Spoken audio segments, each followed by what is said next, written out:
Wa'anahum ala dzulmi, ono pejabat, ono pemerintah dolim kok sampean bantu.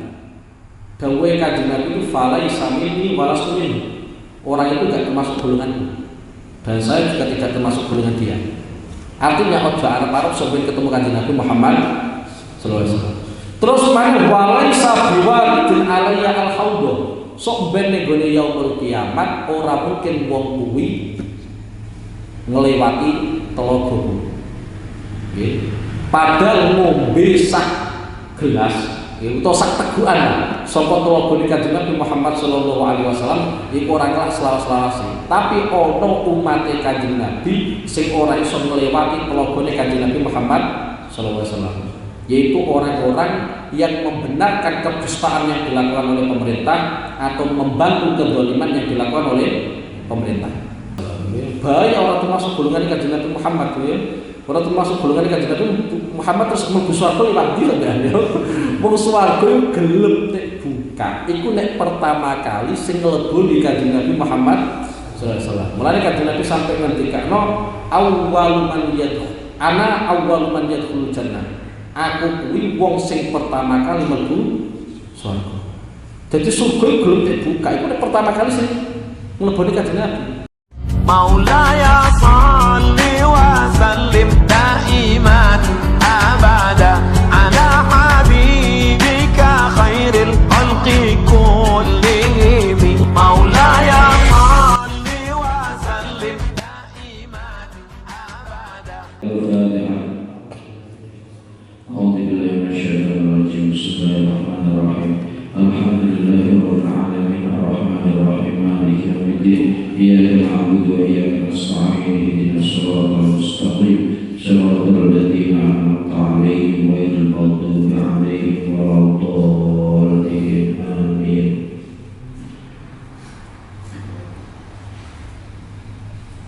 Bismillahirrahmanirrahim. Alhamdulillahirabbil alamin. Wa afdhalus salati wa atammu taslim ala sayyidina wa maulana Muhammadin wa ala alihi wa sahbihi ajma'in. Subhanaka la ilma lana illa ma 'allamtana innaka antal alimul hakim. Allahumma anfa'na bima 'allamtana wa 'allimna ma yanfa'una wa zidna ilma. Bismillahirrahmanirrahim. Wa tabibu yaqdiru ala taqarrub ila Allah ta'ala bi ilmi. Wa tabibu utawi dokter yaqdiru iku mampu sapa dokter mampu ala taqarrubi ing atase ibadah peparat ila Allah marang Allah ta'ala maha luhur Allah. Oleh peparat oleh ngedak ning Allah bi ilmihi kelawan ilmune dokter. Fayaku mongkono sapa dokter musaban iku diganjar. Musaban iku diganjar ala ilmihi ing atase ngilmune dokter. Min haitsu innahu saking sekerine setuhune dokter iku amilun wong kang ngamalno lillahi karena arai Allah, ngamalno bihi kelawan ilmune. Wasultanu utawi sultan utawi raja ya tawassatu iku nenanai guru sapa sultan nenanai bainal khalqi ing dalem antarane makhluk lillahi krana arai Allah. Jadi posisi sultan, posisi pejabat, posisi pemerintah sebagai penengah, sebagai wasilah penengah antara makhluk dengan Allah Subhanahu wa taala. Fayaku mongko sapa sultan. Fayaku mongko sapa sultan iku mardiyan wong kang den ridhoni. Indallahi ing dalem sandinge Allah Subhanahu kelawan maha suci Allah. Subhanahu kelawan maha suci Allah wa muthaban lan den ganjaran. La min haitsu innahu mutakaffirun bi ilmiddin. La min haitsu innahu ora saking sekerine setuhune sultan iku mutakaffirun wong kang nanggung utawa wong sing mengemban wong sing gawa bi ilmiddin kelawan ilmu agama. Bal min haitsu wa balik saking sekerine utawi sultan mutakallidun iku wong kang mengemban atau orang yang bertanggung jawab li amalin marang siji amal yang situ kang nejo sapa sultan bi kelawan amal at-taqarruba ibadah keparah ila Allah marang Allah azza wa jalla bi ilmihi kelawan ilmu sultan biilmi kelawan ilmu sultan wa aksaru ma utawi pira-pira bagiane perkara yutakor kang kena dadi ibadah peparah apa bi kelawan ma ilallahi marang Allah taala wa Allah salah satu nikmah. Dadi modele perkara sing kena dadekno saya parek ning pangeran iku modele telu ilmu mujarradun siji ilmu mujarradun kang den murnekno. Dadi murni ilmu tok otomatis saya parek ning Allah Subhanahu wa taala. Wa huwa ilmu mujarradun iku ilmu mukasyafati iku ilmu mukasyafah. Ilmu mukasyafati iku ilmu mukasyafah. Di makomi wali-wali ya. Wa amalun sing ono ngamal mujarradun kang den murnekake. Dadi murni ngamal meskipun tanpa disertai dengan ilmu. Wa huwa amalun mujarradun ka'adli sultani iku kaya dene sifat adile sultan, sifat adile raja. Masalah kelawan umpamane wadabtihi lan melangguri sultan linasi marang menungso dadi ngopeni ning rakyate tenanan sikap adile banget dikenali itu cukup dengan amal tanpa dikawal dengan ilmu pun sudah dikatakan sebagai perkara yang mendekatkan dia kepada wa murakabun sing nomor 3 wa murakabun lan perkara kang disusun min ilmin saking ilmu wa amalin lan amal. Perpaduan antara ilmu dan amal wa huwa murakabun min ilmin wa amalin iku ilmu thariqil akhirati ilmu dalane akhirat. Fa inna sahibahu mongko setune wong kang duweni ilmu thariqil akhirah iku minal ulama setengah saking pira-pira ulama wal umali lan pira-pira wong kang amal.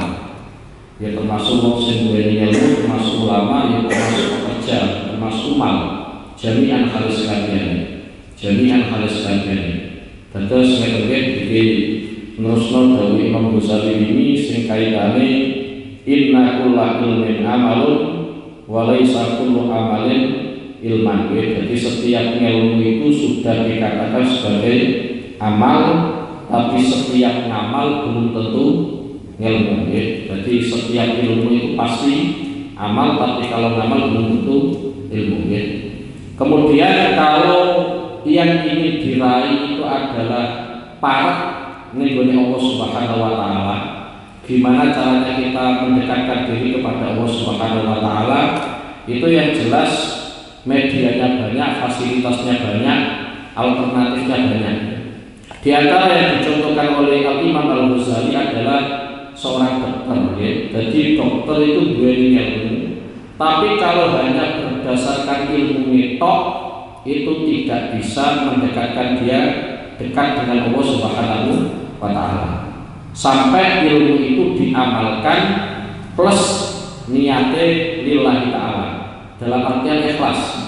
Jadi ngamal ilmune kemudian yang melatar belakangnya adalah lillahi ta'ala. Begitu pula seorang raja, seorang pejabat, itu nanti dia bisa mendekatkan diri kepada Allah Subhanahu wa Ta'ala melalui jabatannya, bukan gara-gara dia memiliki ilmu, tidak, melainkan dia mengamalkan atau mengemban sebuah tanggung jawab yang mampu digunakan sebagai media mendekatkan dia kepada Allah Subhanahu wa Ta'ala. Jadi yang jelas ini karena kaitannya satu yaitu niat, yang kedua adalah amal. Jadi nek cara hadis niku wonten dawuh ingkang nerangake niatul mukmin khairun min amali. Jadi niatnya wong mukmin itu luwih apik daripada amaliah. Kenapa demikian? Dijelaskan oleh sebagian habaib, karena niat itu tidak mungkin tercampuri oleh pamer. Jadi niat itu orang mungkin tercampuri oleh pamer. Jadi semisal sampean niat sholat, nek niat tok itu kan nggak mungkin tercampuri oleh pamer. Sampean sholat ke iso pamer gara-gara ada sebuah gerakan, sebuah amal ibadah kayak jenis rukuk, sujud, itu kan namanya sebuah amal yang nanti bisa tercampuri oleh pamer. Tapi niat, apalagi niatnya orang mukmin, itu tidak mungkin tercampuri oleh pamer. Sedangkan kalau amal itu masih berpeluang besar tercampuri oleh pamer. Mulane hadisnya ngendikano niatul mukmin khairun min amali. Kemudian banyak peristiwa-peristiwa atau kajian-kajian yang disampaikan oleh para ulama yang berkaitan dengan niat itu pengaruhnya luar biasa. Wonten Habib Zain bin Semit itu nanti nerangake ketika beliau menjelaskan tentang surga. Jadi wong mukmin mlebu surga, wong kafir mlebu neraka. Itu juga diantara yang dikaji beliau, yang dibahas beliau adalah kaitannya dengan niat. Karena kalau kita sekali membahas surga, diantaranya itu ada 3 poin yang harus kita kaji. Yang pertama adalah masuknya wong mukmin ning gone swarga. Itu penyebabnya apa? Jadi sampai berbunyi-bunyi swarga itu penyebabnya apa? Yang kedua, derajatnya sampean ning gone swarga itu nanti berdasarkan apa? Kaya sampean kira-kira manggon swarga sing paling dhuwur apa paling isor? Itu nanti berdasarkan apa? Yang ketiga, yaitu yang berkaitan dengan kekalnya kita ning gone surganipun Allah Subhanahu wa Ta'ala. Jadi yang pasti kekal itu adalah Allah Subhanahu wa Ta'ala. Cuma ini cara kajiannya ulama-ulama tafsir, ada makhluk-makhluknya Allah Subhanahu wa Ta'ala itu didesain kekal oleh Allah Subhanahu wa Ta'ala. Contoh diantaranya ruhe sampean. Jadi sampean mati terus diceplung ning gone kuburan terus dipangan rayap, kula jengking dan seterusnya. Itu rohnya itu masih abadi, masih kekal. Jadi roh kita itu memang potensi rusak, tapi desain oleh Allah Subhanahu wa Ta'ala menjadi makhluk yang kekal. Di antaranya lagi yang disampaikan oleh para ulama, surga dan neraka. Surga dan neraka itu memang karakter aslinya adalah bisa rusak, tetapi didesain kekal oleh Allah Subhanahu wa Ta'ala. Ini kaitannya sesuatu yang kekal. Kembali pada niat. Ketika Habib Zain itu menjelaskan tentang surga, orang mukmin itu bisa masuk surga itu murni rahmatnya Allah. Jadi amal sampai nggak bisa menentukan. Amal yang kita lakukan, amal-amal baik yang kita lakukan itu nek cara istilah wong adalah sebagai pertanda. Pertanda kita termasuk wong apik, nek termasuk wong apik berarti peluang masuk surga yo ketok ngono ya. Jadi kira-kira tandane sono. Tapi ngamale sampean tidak sebagai penentu sampean mlebu ning surga. Yang menentukan kita masuk ning surga itu adalah rahmat Allah Subhanahu wa Ta'ala. Mulane wonten hadis ingkang nerangake la yadkhulu ahadukumul jannah bi amali. Di antara kalian semua itu tidak ada yang masuk surga itu berdasarkan ngamali piyambak-piyambak. Kemudian sahabat bertanya kepada Rasulullah, wala anta ya Rasulullah, jenengan pun demikian ya Rasulullah. Dijawab oleh Rasulullah, na'am termasuk saya. Illa yattaghmadani Allah bi rahmati. Kecuali kalau memang Allah Subhanahu wa Ta'ala melingkupi aku, memenuhi aku dengan rahmatnya Allah Subhanahu wa Ta'ala. Ini sekelas Rasulullah saja ternyata beliau itu masuk surga di Allah Subhanahu wa taala juga berdasarkan rahmatnya Allah. Ya, jadi sampai mlebu ning surga di Allah itu berdasarkan rahmat. Tapi pangeran kuwi juga dijelaskan dalam beberapa hadis saking fair pangeran, saking adilnya kanjeng Nabi Muhammad Shallallahu Alaihi Wasallam itu ternyata ada tanda-tanda yang menyebabkan kita itu mendapatkan rahmat Allah Subhanahu wa taala. Itu yang pertama, kaitannya kita masuk di surga. Kemudian amal-amal yang kita lakukan, mulai sholat kita, mulai poso kita, sedekah kita, ngaji kita dan seterusnya, yang jelas amal-amal baik kita itu nanti yang menjadi penentu derajat kita. Jadi sampeyan kira-kira bareng karo kanjeng Nabi Taurat, utawa bareng karo wong biasa-biasa sing penting mlebu swarga, itu nanti yang menentukan adalah amal kita. Jadi amal baik kita itu sebagai penentu posisi kita, derajat kita di mana. Jadi jangan sampai anggap kemudian amal kita sama sekali tidak berpengaruh, tetap berpengaruh. Wong amal ning gone dunya pegel-pegel, kangilan-kangilan, ujuk-ujuk tidak akan menjadi penentu sama sekali, kan nggak mungkin. Jadi nek mlebune kita ning gone swarga itu berdasarkan rahmat, tapi nek manggone kita ning gone derajat sing paling dhuwur utawa sedengan utawa paling rendah, itu yang menentukan adalah amal kita. Kemudian yang terakhir, kenapa kita bisa kekal ning gone swarga? Bagi orang-orang mukmin bisa kekal ning gone swarga itu karena memang mereka memiliki niat. Artinya memiliki niat, seandainya dia itu dikasih kehidupan di dunia untuk selama-lamanya, mereka punya tekad untuk Islam selama-lamanya, punya tekad untuk iman selama-lamanya. Lah niat itulah yang menjadi penentu kita, ternyata kita diabadikan oleh Allah Subhanahu wa taala di gone swarga. Lah kajian yang seperti ini ternyata dibandingkan dengan penduduk neraka. Kenapa penduduk neraka itu ning gone neraka kok selawas-selawase? Karena mereka juga punya niat, seandainya mereka itu hidup untuk selama-lamanya, mereka juga akan melestarikan kekufurannya. Jadi ini pentingnya niat, jadi harus sampean remeh. Niatul mukmin khairun min amali, jangan lupa sampean remeh. Bahkan ada amalia-amalia yang kelihatannya sederhana, tetapi ternyata menjadi penentu orang ini min ahli jannah atau min ahli nar. Satu contoh diantaranya, wonten keterangannya Ba'dul Habaib. Jadi biyen itu ceritanya ono kakak adik, ya padha lanang iki. Jadi kakak adik, sing kakak itu ahli taat yang luar biasa, sing adik itu ternyata min ahli ma'asi, termasuk pokoknya aktivis maksiat. Jadi orang maksiat yang dia mesti ditekan. Lesing kakak itu ngibadah jumpung luar biasa. Tapi pangeran ngersakno kakak itu dipun uji dening Allah Subhanahu wa taala, ono iblis ngembo-ngembo dadi wong, kemudian ujung-ujungnya ning kakake. Nggih. Lah iya, adikmu wae maksiat kaya ngono ya tenang-tenang wae. Mosok sampean arep taat ngibadah pegel sampai kaya ngene. Sekali-kali ngiciki kaya adik sampean lho. Iku tek rayo wong, tek rayo iblis. Ya menawa saking gobloke kakake lho nggih. Akhirnya dia itu terayu. Saking terayu karena memang posisi dia itu berada di daerah yang tinggi, akhirnya kakaknya medun, menuju nih lokasinya adik.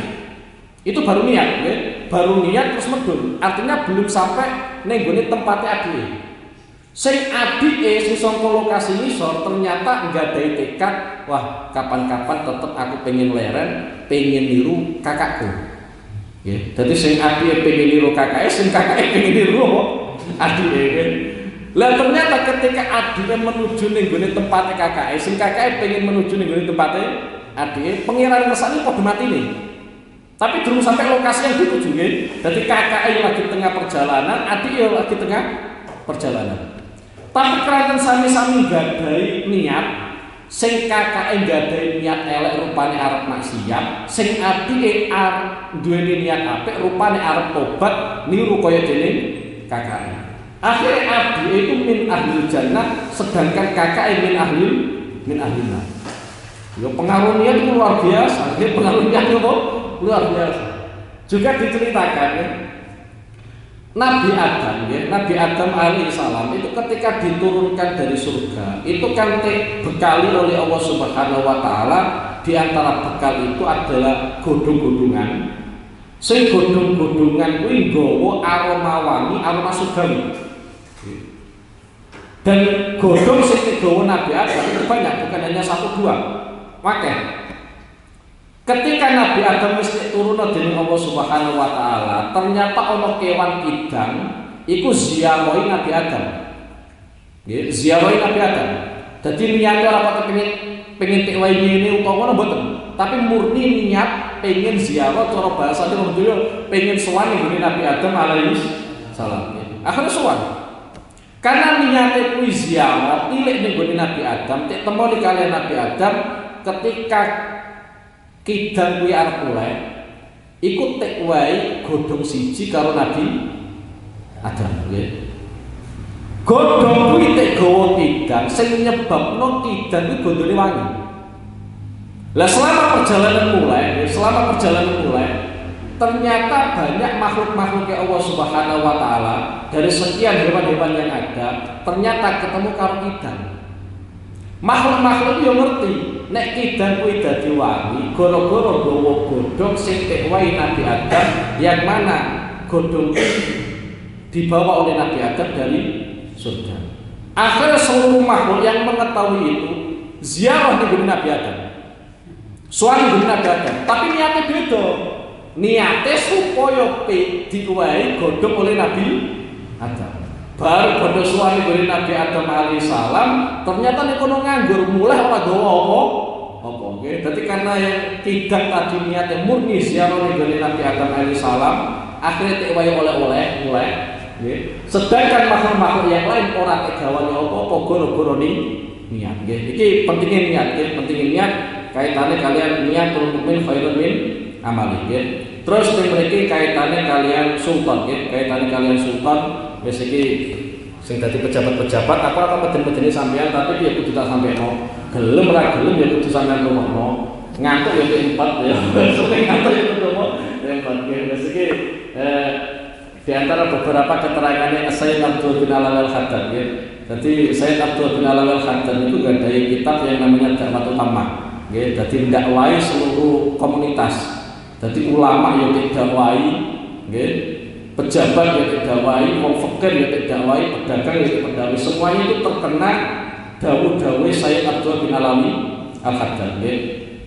Di antaranya, ini hanya beberapa saja yang nanti saya kutip, saya kutip tidak semuanya malah orang atasi itu. Jadi yang jelas ini, yang namanya pejabat itu harus ada. Baik nanti dalam kondisi piyambake kuwi wong ahli taat utawa ahli maksiat, yang namanya pejabat itu harus ada nggih. Cuma ini memang sudah mengalami pergeseran nggih, sudah mengalami pergeseran. Pergeseran pertama itu muncul setelah wafatnya Rasulullah sallallahu alaihi wasallam nggih. Setelah wafatnya Rasulullah itu jelas sudah mengalami pergeseran. Karena tidak mungkin setelah Rasulullah sallallahu alaihi wasallam kemudian digantikan oleh makhluk-makhluk biasa, yang mana klasemennya tidak mungkin setingkatan dengan para nabi. Jadi kemunduran itu mulai ada yaitu semenjak Rasulullah Shallallahu Alaihi Wasallam itu wafat. Di antara bukti yang disampaikan oleh para ulama, ketika Rasulullah Shallallahu Alaihi Wasallam itu wafat, ternyata banyak orang-orang Islam yang dalam tanda kutip bodoh murtad, bodoh murtad. Kemudian sebagian lagi ada orang-orang Islam yang pada saat zamannya Rasulullah itu belum bayar zakat, tetapi setelah pemerintahan itu dipegang oleh Sayyidina Abu Bakar, ternyata ada sebagian orang Islam yang tidak mau membayar zakat. Mulanya di antara prioritasnya Sayyidina Abu Bakar As-Siddiq yaitu mengamati orang-orang yang murtad dan orang-orang yang di situ tidak mau membayar zakat. Jadi semenjak Rasulullah Shallallahu Alaihi Wasallam wafat itu sudah mengalami kemunduran. Sampai eranya Sayyidina Umar, Sayyidina Utsman dan Sayyidina Ali juga pun demikian. Ya, meskipun orang-orang ini orang-orang top, orang-orang top. Lah setelah eranya Sayyidina Ali karramallahu wajhah itu dunia malah saya hancur, saya rusak.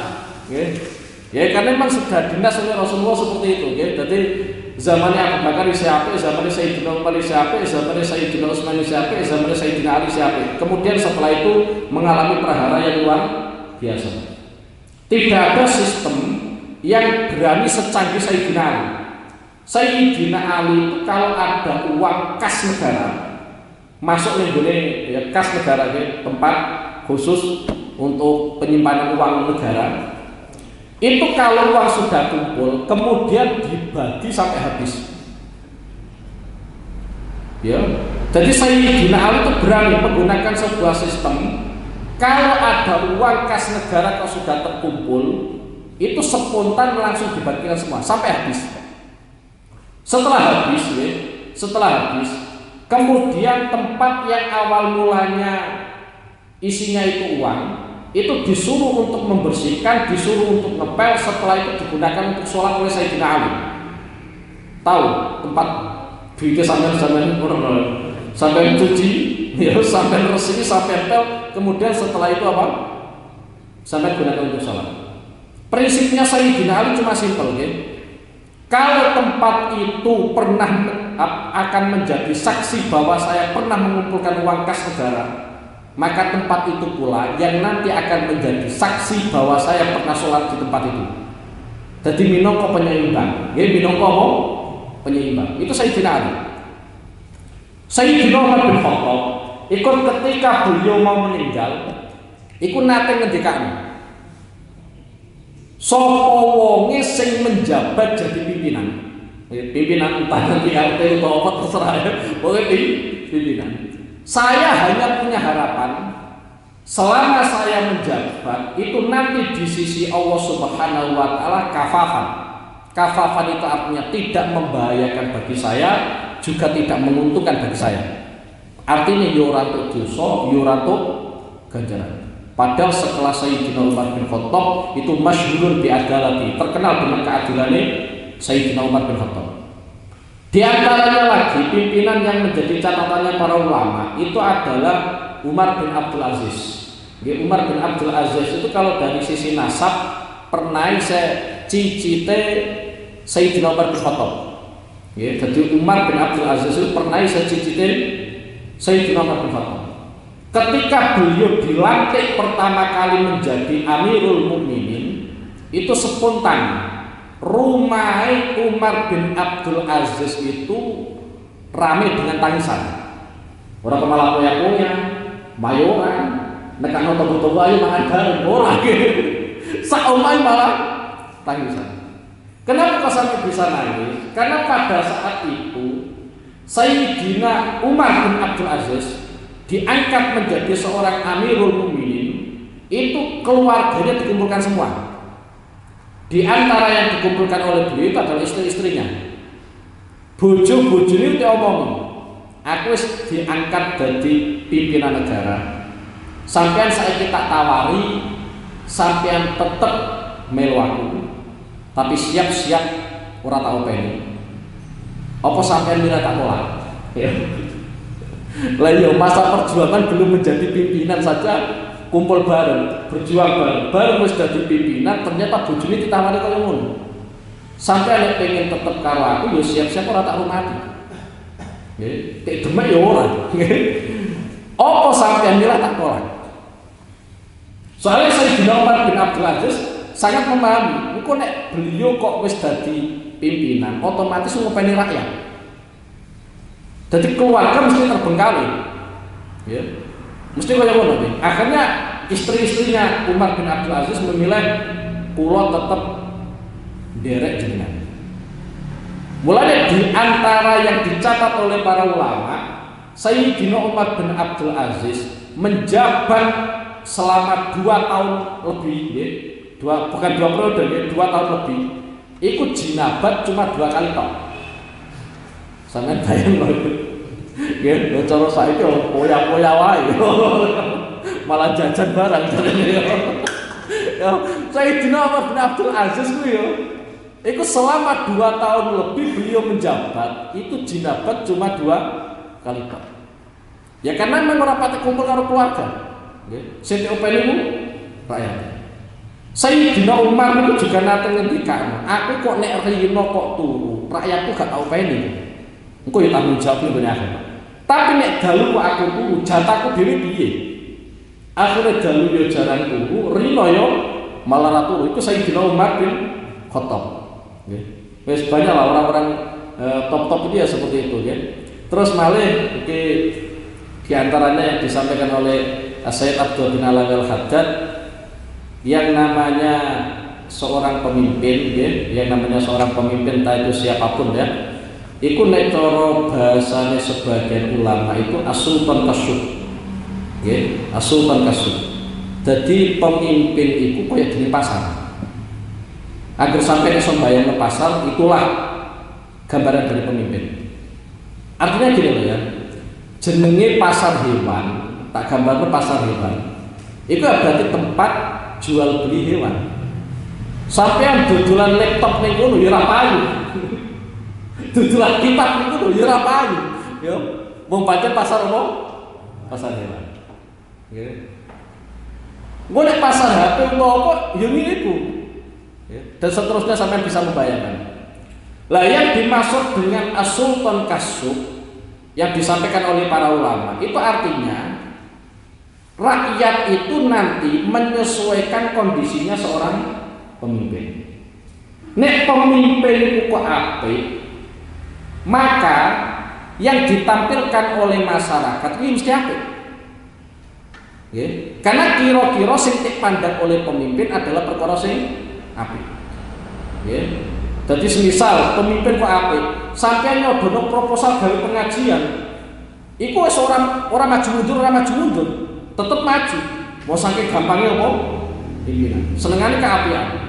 Tapi nek sampean bayangno duwe pemimpin kok ternyata wek ngono maklar judi, ya jarep-arep sampean nyodono proposal pengajian.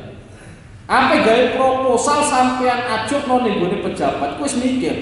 Gara-gara pemimpin wis ora patek minat pengajian, nggih. Iku kaitane as-sultan kasyuf. Mulane wonten dawuh yang disampaikan oleh para ulama, an-nasu ala dini mulukihim, nggih. Jadi masyarakat itu menyesuaikan agamanya para pemimpinnya, mengikuti pemimpinnya.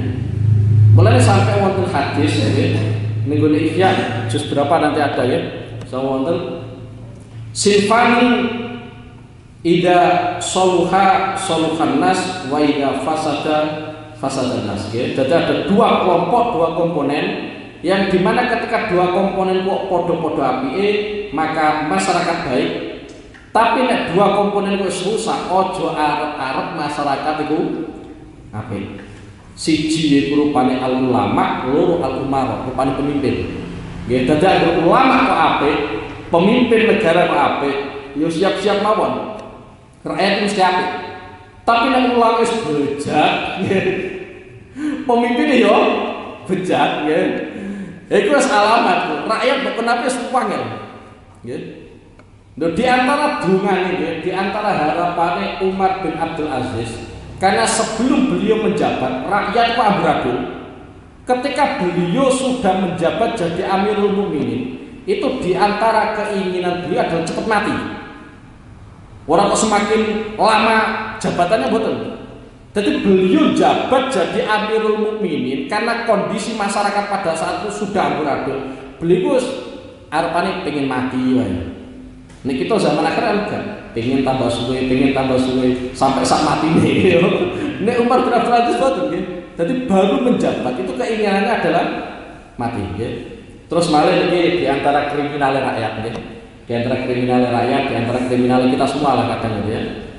Jadi ketika kita melihat seorang pejabat, seorang pimpinan negara atau yang lainnya yang memiliki jabatan-jabatan itu ketika dalam kondisi dolim, ojo pasotno, ojo pasotno. Justru nek saran, nek perintah Kanjeng Nabi Muhammad SAW sampai bukan nabi. Artinya gini loh, ketika seorang pemimpin itu dalam kondisi dolim, ojo sampai kita balas dolim. Itu malah yang ada adalah sebuah kehancuran. Dadi sing pejabat masokno rakyate, sing rakyat masokno pejabate. Mulane saking wonten hadis ingkang nerangake apik-apike pemimpin yaiku pemimpin sing seneng rakyat, yo senengi rakyat. Nggih, eling-eling. Seneng rakyat, yo senengi rakyat. Kadang ana pemimpin kuwi tidak senengi rakyat, tapi pemimpinnya dhewe ora seneng rakyat. Utawa sebaliknya, pemimpinnya seneng rakyat tapi rakyat ora seneng karo pemimpin. Jadi syaratnya kuwi nggih, dadi ana pemimpin kok apik-apik pemimpin, syaratnya seneng rakyat ya disenengi rakyat. Kemudian dalam riwayat yang lain mengatakan tek dongakno oleh rakyate yo dongakno ning gone rakyat. Nggih, dadi dongakno ning gone rakyat yo tek dongakno apa? Rakyat.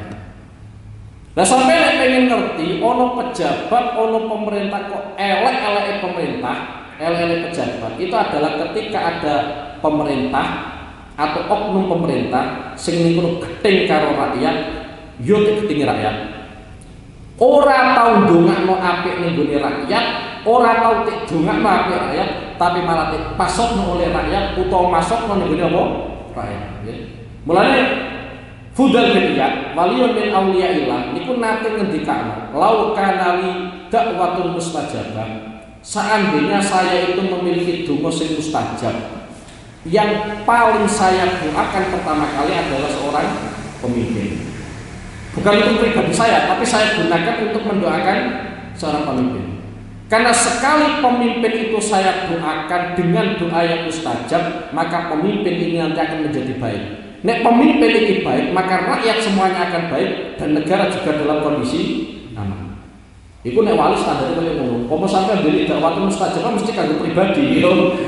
Kira-kira iku sampean ya, tapi nek Fudal bin Iyad boten nggih, seandainya saya itu memiliki dakwah mustajabah, donga sing sembadani dening Allah Subhanahu wa taala, pasti saya gunakan untuk mendoakan seorang pemimpin. Karena sekali seorang pemimpin itu tak dongakno nganggo doa mustajab, tek sembadani dening Allah, maka nanti yang akan bahagia adalah seluruh rakyat dan negara juga dalam kondisi apa? Tentram, nggih. Jadi yang jelas sampai ada jadi pemimpin itu yo potensi ganjaran yo gede luar biasa, tapi potensi rekosnya luar biasa. Sampai ada pengen untuk dongane Kanjeng Nabi, ya. Bolak-balik saya sampaikan dongane Kanjeng Nabi itu mustamirun ila yaumil kiamat, berkelanjutan sampai sampai di kiamat. Meskipun Kanjeng Nabi sekarang itu sudah wafat, tapi yang jelas dongane itu senantiasa mustamirun, berkelanjutan. Kanjeng Nabi ini nate ngendikane Allahumma man walaitahu, nggih, utawa man waliya min amri ummati syai'an fasyaqqa alaihim fashquq alaih. Iki pasokan Kanjeng Nabi, nggih, pasokan Kanjeng Nabi. Ya Allah, nek ana wong kok ngurusi urusan umatku dalam artian jadi pejabat. Kemudian orang tersebut fasyaqqa alaihim, memberatkan umatku, maka pasokan Kanjeng Nabi fashquq alaihi, maka pejabat itu beratkan. Jadi sampai yang pengen ngerti Kanjeng Nabi tahu masuknya tahu ya tahu banyak. Yang dua hadis itu tahu banyak. Jadi pasuknya bahkan umat Kanjeng Nabi biar mbak. Ya, jadi ono seorang pejabat kok ngerekasakno rakyat, hati-hati. Untuk pasukannya Kanjeng Nabi. Pasukannya Kanjeng Nabi mesti mustajab loh ya. Tapi terusannya hadis, ini biasanya saya tegai penenangan hati para pejabat. Wa man waliya min amri ummati syai'an farafaqa bihi farfuq alaihi.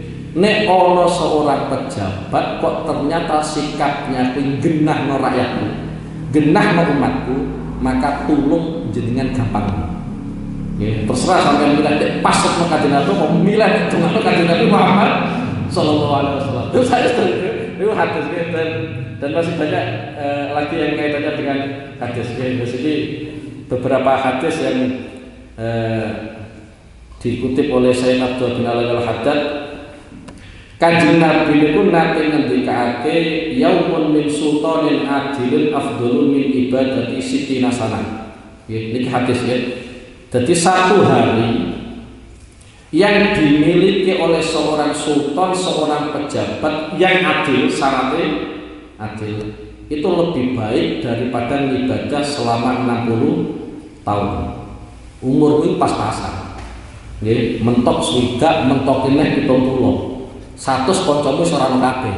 Mungkin bojomu ya wis mati, sampai umur apa? 100 nggih. Tapi satu hari yang dimiliki oleh seorang pemimpin yang adil itu mengalahkan ibadah selama 60 tahun. Okay. Artinya ini adalah momen besar, kesempatan yang luar biasa bagi para pejabat. Bisa memanfaatkan waktu itu atau tidak? Atau justru satu hari dari kehidupannya itu memberatkan dia. Mestinya sampai ini mengadil Nabi ya yauman min sultanin adilin khairun min ibadati sitina sana. Ini peluang yang baik ya. Jadi kita tak macam hadis-hadis yang bagi seorang pejabat itu peluang api yang luar biasa, gampang mlebu swarga. Tapi ya tak macam kira-kira cepet mlebu neraka carane piye. Terus kali Kanjeng Nabi ngendikane as-sultanu dzilwa fi ardi yaqi ilaihi al-mazlumun. Seorang pejabat itu minangka gambaran naungane Allah Subhanahu wa taala. Artinya seorang pejabat itu mestinya menjadi pengayom untuk masyarakat. Nisbate nek ana wong sing terdolimi nglapurno kedoliman yang dia terima, yang dia alami, itu seorang pejabat harus sigap. Sebagaimana Allah Subhanahu wa taala ketika tek waduli wong sing tedolimi. Ana wong tedolimi wong liya, al-mazlum kok sampai donga iku dongane mustajab. Nggih, dadi si A misal dolimi si B. Si B kok sampai masukno si A, iku gampang sebagian. Wa kadzalika sultan. Seorang pejabat pun demikian. Jadi nek ana rakyat dalam kondisi mazlum, dalam kondisi terdolimi, kok curhatnya nih gone seorang pejabat, mestinya seorang pejabat harus segera sigap. Itu yang dimaksud, ya, yang dimaksud dengan as-sultanu dzilwa fil ardi yaqi ilaihi al-mazlum. Lha nek sultan kok wis adil, ndonga apa wae wis sebagian pangeran. Nggih, penak kan dia. Dadi sultan sing adil, pejabat-pejabat sing adil, iku nek ndonga gampang sebagian pangeran. Wonten dawuh Kanjeng Nabi Muhammad sallallahu alaihi wasallam dalam kitab yang lain niku wonten salah sunafarin, ada 3 kelompok yang doanya mesti mustajab. Siji al-mazlum, sampai nek dolimi koncone, nek dolimi tanggane iku ana kesempatan donga kanggo sampean. Yo gawe donga sing apik wae ora sampean masuk ke tanggane ya. Sampeyan bener apa? Donga sing apik mawon. Kan iku donga sing mustajab. Sing kedua, al-imamu al-muqsid, yaitu pemimpin sing adil. Sing ketiga, itu al-musafir. Jadi sampai lumo-lumo tekan dino, lumo tekan Mekah, lumo tekan Surabaya, tapi tujuannya orang maksiat ya. Tujuannya apa? Orang maksiat. Iku dongane mustajab. Sebagian riwayat meneh yaitu dakwatul walidain li waladihima au alaihim dungane wong tuwa mbok iku pasotan ning gone anak utawa dongane apik ning gone anak. Dadi dongane wong tuwa ning gone anak iku gampang mustajab nggih. Kesebatan iki Allah Subhanahu wa taala. Wis kita terangno kaitane karo pemimpin mawon nggih. Soal iki kaitane karo pemimpin kira ora dolim teman-teman nggih. Lah kemudian bagi kita nggih, kita yang sebagai rakyat ya, sebagai rakyat atau apa gitu, mesiki eling-eling kanggo sampean-sampean sing ora duwe jabatan, nggih, sing ora duwe jabatan. Kanjeng Nabi nate ngendikane innahu sayakunu min ba'di umara man saddaqahum bi kadzibihim wa anahum ala dzulmihim falaysa minni wa lastu minhu wa laysa biwarithin alayya al-haudh. Setelah wafatku, dawuh Kanjeng Nabi, setelah wafatku nanti ada para pejabat. Sifatnya para pejabat itu adalah sering bodoh, ya sering dolimi. Tapi ancaman hadis ini bagi orang-orang yang justru malah tidak menjadi pejabat. Nek ono wong kok membenarkan kedustaan pemerintah utawa para pejabat. Ono pejabat bodoni terus sampai anggap iku bener laporannya. Ya, padahal nolnya kalau siji. Kalau nolnya kalau apa? Siji. Tapi sampai ngomongnya kok bener. Wa anahum ala dzulmi. Ono pejabat, ono pemerintah dolim kok sampean bantu. Dawe Kanjeng Nabi itu falaisa minni walastu minni. Orang itu tidak termasuk golonganku. Dan saya juga tidak termasuk golongan dia. Artinya ojo arep-arep sampeyan ketemu Kanjeng Nabi Muhammad sallallahu alaihi wasallam. Terus mana walaisa biwalidin alayya al-haudha. Sok ben ning gone yaumul kiamat ora mungkin wong kuwi nglewati telaga. Nggih. Padahal ngombe sak gelas utawa sak tegukan saka telaga Kanjeng Nabi Muhammad sallallahu alaihi wasallam iku ora kelas selawas-lawase. Tapi ana umat Kanjeng Nabi sing ora iso nglewati telagane Kanjeng Nabi Muhammad sallallahu alaihi wasallam, yaitu orang-orang yang membenarkan kedustaan yang dilakukan oleh pemerintah atau membantu kezaliman yang dilakukan oleh pemerintah. Terserah sampean milih, iki mboten napa-napa. Tapi kalau ditanya hadis iki muga-muga sing nomor iki bae, sing lumayan berat. Waman lam yusaddiqhum bi kadzibihim wa lam yu'inhum ala dzulmihim wa huwa minni wa ana minhum wa huwa wabitun aliyya al-khawd. Nek ana wong kok tidak membenarkan kedustaan yang dilakukan oleh pemerintah. Jadi pemerintah bodoni sampeyan terus keluar-keluar pemerintah kuwi bodoni. Orang ngarani pemerintah kuwi bener. Dan ketika pemerintah dolim sampai ora bantu. Nggih. Jadi kalau pemerintah dolim ada pejabat dolim sampai ora bantu. Jawab Kanjeng Nabi fa minni wa ana minhum. Dia termasuk golonganku dan saya juga termasuk golongan dia. Wa huwa waridun aliyya al-haudh, dan dia nanti akan melewati telagane Kanjeng Nabi Muhammad sallallahu alaihi wasallam. Lah untuk kondisi sekarang, jenenge pejabat itu yo ono sing apik ono sing elek. Artinya berarti kita harus bisa memilah-milah. Pas ketepaan kok dino iki pemerintah dolim, yo sampeyan ora usah bantu. Nek pas ketepaan sesuk ora dolim, yo sampeyan bantu, nggih. Supaya aja sampai kita ora masuk golongan Kanjeng Nabi Muhammad sallallahu alaihi wasallam. Bahaya orang termasuk golongan Kanjeng Nabi Muhammad ya. Orang termasuk golongan Kanjeng Nabi Muhammad terus mlebu swarga liwat ndi sampeyan ya.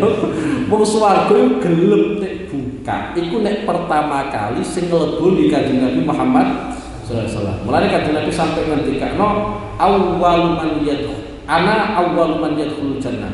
Aku kuwi wong sing pertama kali mlebu swarga. Jadi surga belum dibuka, itu pertama kali sih ngeleboni Kanjeng Nabi, ngebar Kanjeng Nabi, terus para nabi, kemudian umat Kanjeng Nabi Muhammad sallallahu alaihi wasallam, dan masih banyak yang lainnya. Bismillahirrahmanirrahim. Fandur mongko ningali sapa sira ila nafsi kamar awak dhewe sira ataku ana ta ana sapa sira yaumul qiyamah ing dalam dina kiamat fi hizbi umalillahi taala ing dalam golongane pira-pira pegawai Allah Ta'ala. Ulama ilahi utawa pira-pira ulama Allah Subhanahu wa Ta'ala au fi hizbaihima utawa ing dalam golongan loro ulama kaliyan umat. Fatadribu mongko gawe sapa sira utawa masang sapa sira bisa bika kelawan undian sira ma'akul lifalikin ing dalam serta satu-satu kelompok minhuma saking umalilah au ulama ilah. Jadi kaitannya kalau mau ya, jadi fasilitas yang bisa kita gunakan untuk mendekatkan diri kepada Allah itu temu ya. Jadi sijinya tok, loro ngamal tok, sing nomor telu yaitu perpaduan antara ilmu dan amal. Ya. Perpaduan antara ilmu dan amal. Lagi kira-kira sampai itu masuk nih sing di, termasuk pegawai-pegawai Allah Subhanahu wa Ta'ala. Utawa termasuk ulama-ulama Allah Subhanahu wa Ta'ala, utawa masuk ning gone kedua-duanya. Nggih. Dadi nek sampeyan kok duwe ilmu kemudian ilmu itu sampeyan ngamalno, iku potensinya berarti sampeyan masuk ning gone ulama ilah, ulama-ulama Allah yo termasuk pegawai-pegawai Allah Subhanahu wa Ta'ala. Ya, ini adalah fasilitas-fasilitas yang diberikan oleh Allah Subhanahu wa Ta'ala kepada kita semua. Ya, jadi banyak media-media yang kita gunakan untuk mendekatkan diri kepada Allah Subhanahu wa Ta'ala. Ya, dan itu kadang hal-hal yang sepele. Ya. Tapi yang jelas ini ya, basically yang pasti akan terjadi diantaranya peristiwa zaman akhir dan juga dijadikan sebagai aswati sa'ah ya, tanda-tanda kiamat, yaitu sayati alaikum zamanun tafirru ummati anil ulama wal fuqaha. Nanti ada sebuah era, ada sebuah masa di mana umatku kuwi ora gelem karo ulama, ora gelem karo wong sekalian fikih. Kon ngaji wae boten ora kabar. Tek ulang tenan ngantuk sempol. Itu termasuk ta ora sempol. Kuwi ada generasi seperti itu. Lah yang dikhawatirkan oleh kita-kita yang membaca hadis ya, oleh kita-kita yang membaca hadis. Itu kelanjutan hadis. Yaitu fayat taliyahullah fi salah sifat. Allah Subhanahu wa taala itu uji umatku dengan 3 cobaan. Yang pertama, naza'allahu al-barakata min aqsadi. Pengiran mencabut keberkahane kerjane umatku. Sampean kerja reak-reok duit yo akeh, tapi baru kayak duit kan. Nah itu kemungkinan sampean ku melayu saka ulama Allah Subhanahu wa taala. Pada jadi ulama Allah utawa penerus-penerus Kanjeng Nabi Muhammad sallallahu alaihi wasallam itu memang didesain Allah Subhanahu wa taala mesti ono. Artinya setiap ulama yang kabudut itu mesti ono ulama yang melanjutkan. Tujuannya di antara hikmahnya adalah supaya kita tetap bisa mewarisi warisan Kanjeng Nabi Muhammad sallallahu alaihi wasallam rupane ilmu. Lah sekali ulama-ulama ini kok kita menjauhi, ya, kita menjauhi, maka ujian yang pertama yang harus siap kita terima adalah naza'allahu al-barakata min aqsadi. Hasil mergawe orang barokah. Duit mungkin luwih akeh daripada wong biyen. Wong biyen itu duitnya pas-pasan kan. Makanya banyak ngono ya. Tapi aneh wong biyen itu kok ya barokah. Saiki kok akeh lho kok. Ya barokah. Lah kemungkinan itu sing pertama ya. Sing kedua ya. Sallallahu alaihi sultanan zaliman wa fi riwayatin sultanan jairon. Ancaman yang kedua atau cobaan yang kedua, pangeran kuwi ndadekno pejabat-pejabat sing ora adil.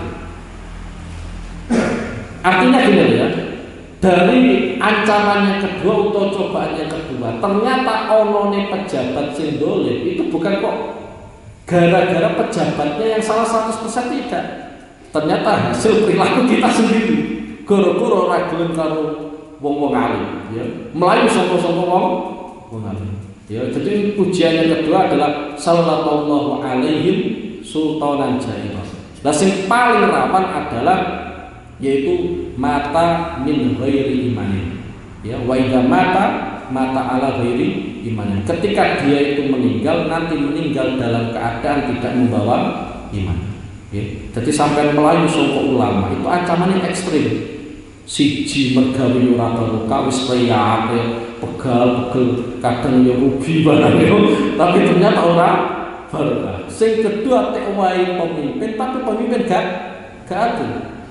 Sing paling ekstrem yang paling dikhawatirkan oleh para ulama adalah engko nek metu saka dunya utawa dalam kondisi meninggal dalam keadaan suul khotimah ora gowo apa iman nggih Allah.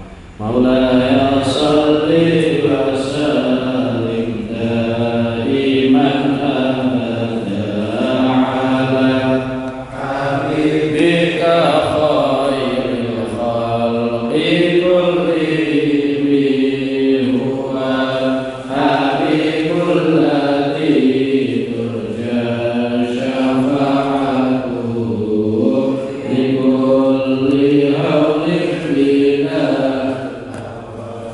للملحد